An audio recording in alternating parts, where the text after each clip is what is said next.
Layla, sweetie, come here, girl. Come on. Good job. Good. Okay.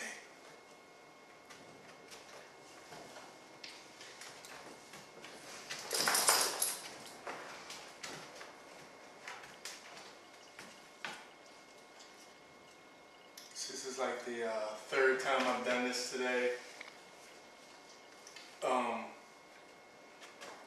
So she's kind of getting better at it. She knows that persistence is not working over here. So she's the less likely she's going to keep continuing being persistent. Then I'm able to call her to me.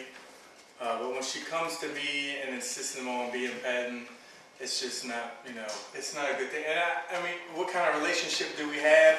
Literally none. It's the second day, but she needs that human contact, that human interaction. Layla, come here, girl. Come on. Good job. So I call her to me, no big deal. Give her a little pet here and there. All right, good. And it's over. Good job. And like I was telling Mom, it's just to make an immediate impact on Lila's life. Right now she's in my space. She just, she's nudging me and stuff like that. Notice I'm looking away from her at all costs. She starts sniffing my hands and stuff like that. I just back away. Some people, they sit like this, if you can see it. Sit like this, and she tries to come up in this area here. I just close and shut my legs. Still don't pay her much mind in here. Sometimes she'll come around to each like side to try to find some way into me, to gain some kind of some attention, And it's pushy, it's rude, it's inappropriate to be insisted upon. Pet me now, look at me now, give me attention right now. She is a big girl, so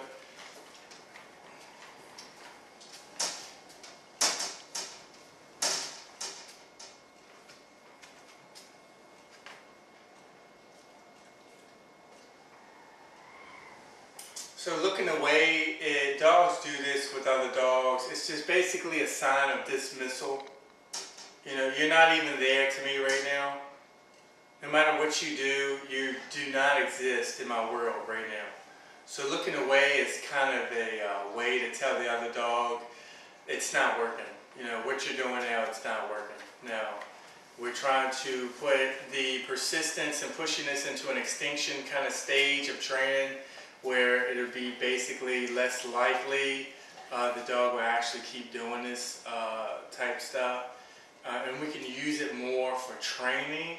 If she gets her fill of petting per day, we can't really use that as a reward for training because she gets her fill. She doesn't really want it. It's like I eat all day, therefore I'm not really motivated for treats. But therefore I'm not really motivated for any kind of attention or petting because I get it all day. I get my fill. So this is me and Layla. Sweetie. Hey, good job, girl. Good girl. Good. So, and it's just brief. There we go. Brief. And of course, she wants more. Of course, because she probably gets a lot more than just that anyway. It's a two-part deal. She's not going to get, she'll get a little bit more and more each time, which is no problem. The other part is the boyfriend actually pet for a second, and the dog reacted. So I want to make sure that my petting her doesn't really cause her to react.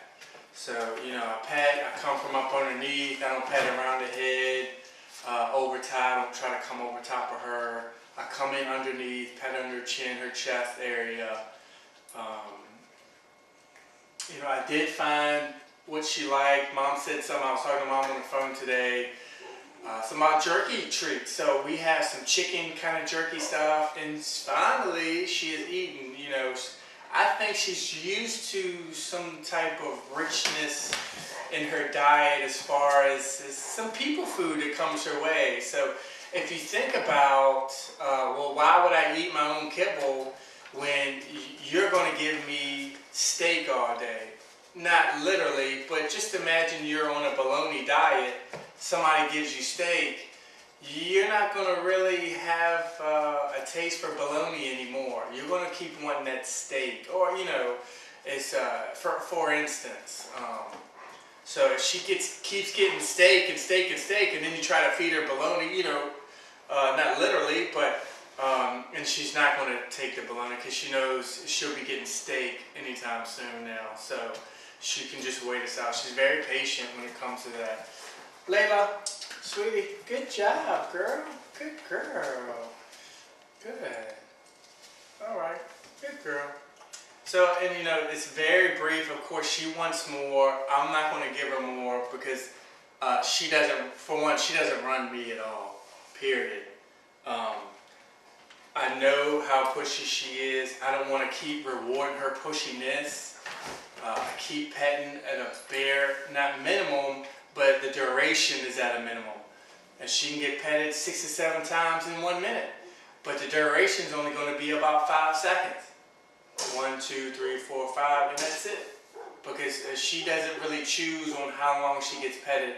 She doesn't choose when she gets petted. You know, she's so used to controlling these facets of her life. But they need to kind of come to a halt, or be able to decrease. You know, and I was telling Mom today, it's kind of like a mindless thing. I completely understand that. We're sitting back, we're watching TV, the dog comes up and nudges our hand. We mindlessly pet her. I know how stuff is. You know, you know, this is kind of how she kind of lived her life for the past year and a half. I know there's like a mindlessness there because it's so routine that she does it, that she kind of has this program. You know, it's so much of a routine. We cater to her. We're kind of programmed into how she wants us to be when she's around. So we need to kind of switch that. She needs to be programmed to how we want her to be. And it comes with the rules. You know, I'm going to set forth, and some of it's already hopefully in place. But, all right. Layla, okay. Good, so I wanted to get up. Good job, girl. Good girl. All right, good job. So I wanted to get up, and therefore she gets petted. All right.